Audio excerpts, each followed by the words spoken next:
You open your mail, and there it is, that envelope with the little plastic window, and your stomach just drops. You already know what it is before you even rip it open. It's another credit card statement. And you're looking at the balance, and you're looking at the minimum payment, and you do that math in your head that we all do. If I only pay the minimum, I'll be dead before this thing is paid off. You feel like you're drowning. And then, like a lifeguard on a television commercial, you start seeing these ads. Settle your debt for pennies on the dollar. Stop creditor calls. We'll save you from bankruptcy. And you think, finally, someone who can fix this. Here's the thing.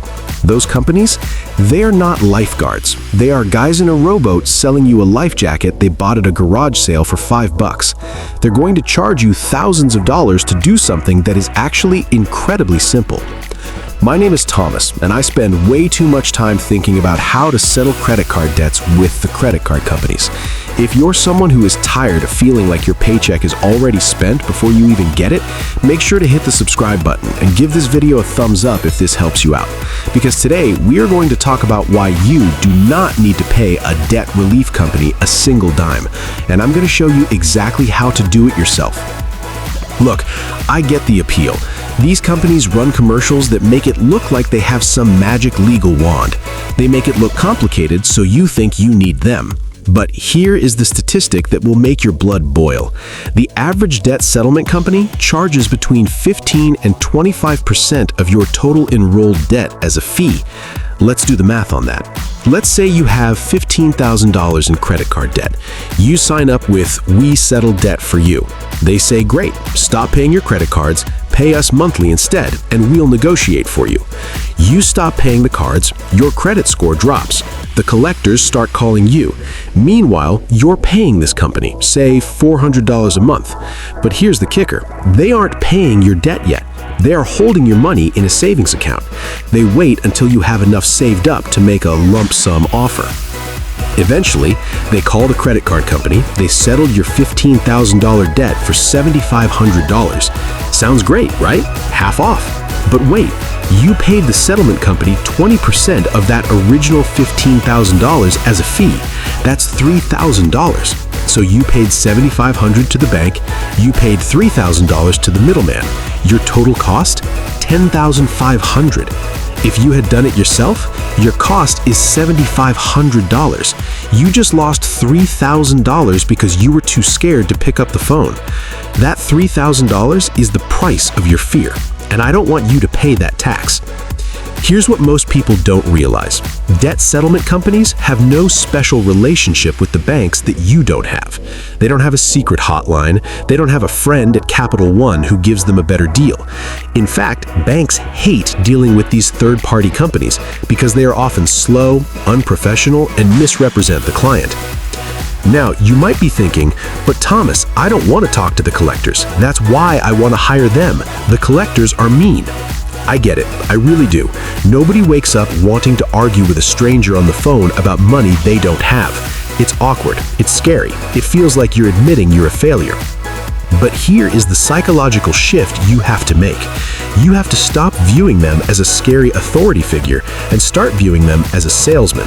Because that's what they are. They are salesmen, and their product? Your fear. Their job is to make you feel so uncomfortable that you will pay them anything just to make the feeling stop. This is where it gets really interesting. When you understand their psychology, you realize you have way more power than you think. Let's look at the math from the bank's perspective. Let's say you owe $10,000. You stop paying. Month 1, 2, 3 go by. The bank is getting nervous. Why? Because on their books, that $10,000 is an asset. When you don't pay, they have to move it to a different column. They have to set aside reserve capital. It messes with their quarterly reports. By month 4 or 5, the bank has a choice. They can keep squeezing you, or they can sell your debt to a collection agency for pennies. Do you know what a collection agency pays for your debt? If you have a $10,000 debt that's 180 days late, they might buy it for $400. Seriously, about 4 cents on the dollar. So when you call them and offer them $4,000 or $5,000 to settle it, you have to understand what is happening in the back's brain. They're looking at you, and they're looking at the collection agency offering $400. You're offering them $4,000. The math is simple. They would rather take your $4,000 than the $400 from the vulture fund. That is the leverage. You are the better option than their backup plan. So, how do we actually do this? How do we DIY this without losing our minds? I'm going to give you the 3-step framework. It's called the stop, save, settle method. Step 1, stop. Now, I have to put a caveat here because YouTube and common sense require it. If you're current on your payments and you can afford your payments, you should keep paying. This strategy is for people who are genuinely in distress, who are looking at the math and realizing they're sinking. If you're in that boat, you have to stop paying the minimums.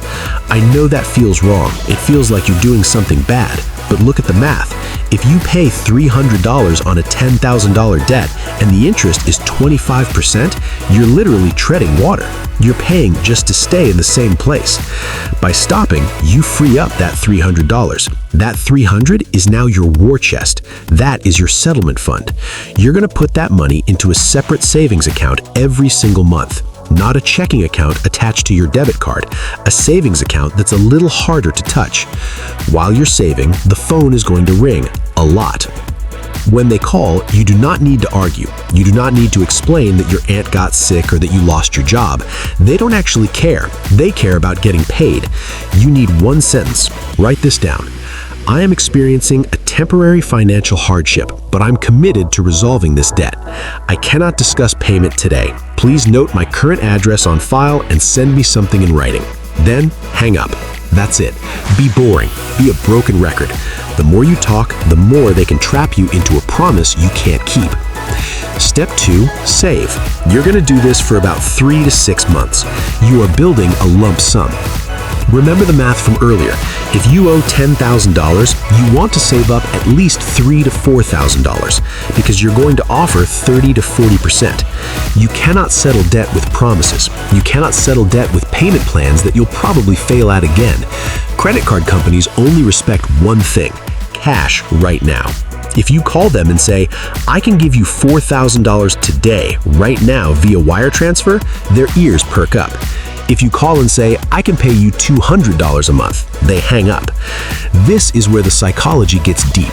Most people fail at DIY settlement because they call too early.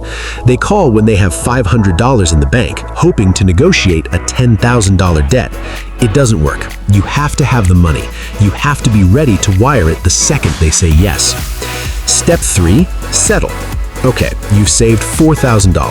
The debt is now about 5 or 6 months late. You're going to call the number on the back of your card, not the collection agency, yet, the original creditor.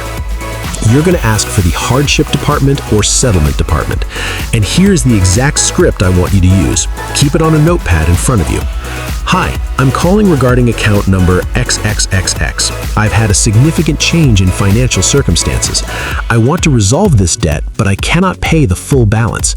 I have access to a lump sum of money from a family member, and I want to know if you would accept $4,000 as settlement in full right now. Now you pause. You let them squirm. They'll probably say no. They'll say, we can do $9,000. You say, I understand, but $4,000 is all I have. If we can't make this work today, I'll have to let this keep going to collections. This is a negotiation. They might come back with $7,000. You meet in the middle at $5,500. That's still a win. But here is the golden rule. Never agree to a payment plan over the phone. If they say, we accept $5,500, can you pay $1,000 now and $4,500 later? The answer is no. Why?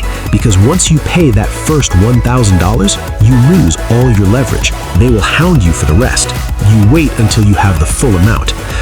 Once you agree on a number, get everything in writing before you send a dime. Ask them to email you a settlement letter or agreement letter stating that if you pay X dollars by a certain date, the account will be considered paid in full and closed. Only when you have that letter in your hand do you pick up the phone and make the payment. Look, I'm not going to lie to you. This process is not comfortable. Your credit score is going to take a hit while you're not paying.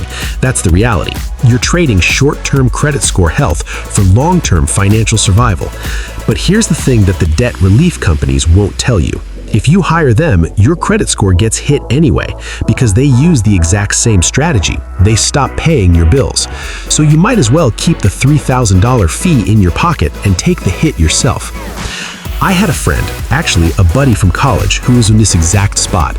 He had about $18,000 in credit card debt. He was paying a settlement company $500 a month. After a year, he had paid them $6,000 in fees, and they hadn't settled a single debt yet. They were just saving his money. He felt so stupid. He felt trapped. He called me, and I told him to fire them. He did. He called Chase himself. He had saved about $7,000 in that account. He offered them $6,500 to settle the $12,000 Chase card. It took 3 phone calls. 3. And they said yes. He saved himself from paying that company another $3,000 in fees. The credit card companies are counting on you being scared. They are counting on you thinking this is too complex. They are counting on you to pay a middleman so that they don't have to talk to you directly, because they know that if you understand your leverage, you'll be harder to deal with. You have the power to fix this. You don't need to pay someone $3,000 to make a phone call for you. You just need a script, a savings account, and the nerve to pick up the phone. The math is on your side. The banks would rather have something than nothing. And right now, you are the something. If you want to settle your debt and finally get out from under that weight, you can do it yourself. You really can. If this video helped you see these companies for what they are, hit that like button. Subscribe to the channel, because in the next video, we're going to talk about what happens when your debt goes to a collection agency and how to negotiate with them using a completely different set of rules. And as always, stop being afraid of your money and start telling it what to do. I'll see you in the next one.